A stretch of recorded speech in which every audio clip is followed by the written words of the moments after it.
bautuwa.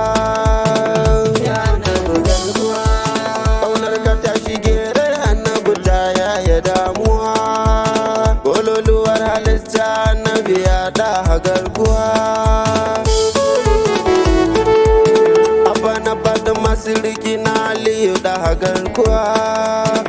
Nasabar ga manzan Allah na da kyan kwatantuwa. Ya annabi garkuwa, shine Muhammadu dan Abdullahi ɗaha garkuwa. Dan Abdul Mutallabi dan Hashim annabi garkuwa. Matsayin ka manzan Allah ya wuce kwatantuwa.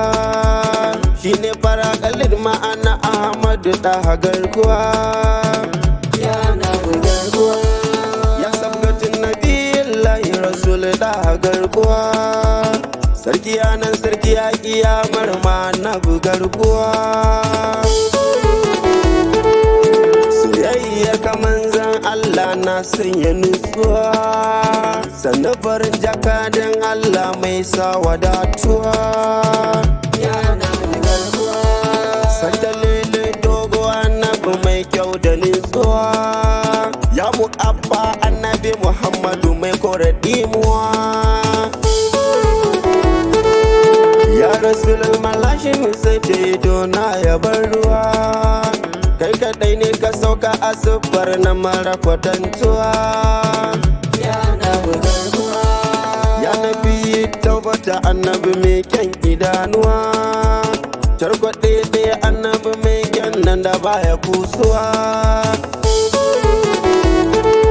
Annabi, annabi, annabi, annabi, annabi, annabi, annabi ya haska min rayuwa. Ya al'amina annabi Muhammadu ka wanke zuciya. Ya ɗa hani ka ban sirrin begen kakar na shawiya. Ka bani kariya ka bani juriya ka saita zuciya. Kar ka bari sahu na masoyanka ni dai na shawiya. Ya annabi garkuwa, assalamu alaika rasulullah shi bani kariya.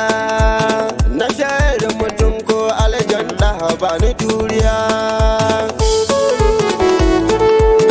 Allahu la ilaha illallah annabi garkuwa. Matattara na dukkanin sirri annabi garkuwa.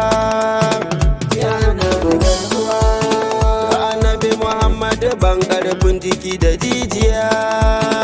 Na jin kacan a cikin raina har ma da zuciya. Kai na sani ya ɗaha rasulun ba za na bu waninka ba. Kai na riƙa rasulullahi ba zan riƙi waninka ba.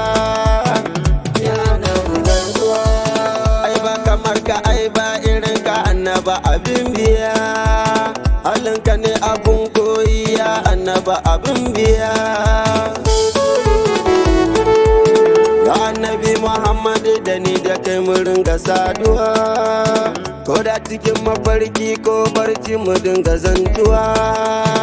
Ya annabi garkuwa, share dukan kazantar da ke ciki ka gyara rayuwa.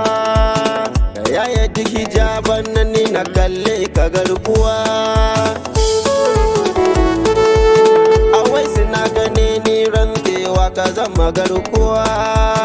Cikin sahun masoyan ka tsinduma ni sai da garkuwa. Ya annabi garkuwa, awai suna gane ni halifa mai ziga ni. Cikin yaban da dini san ka muke mu dai a rayuwa.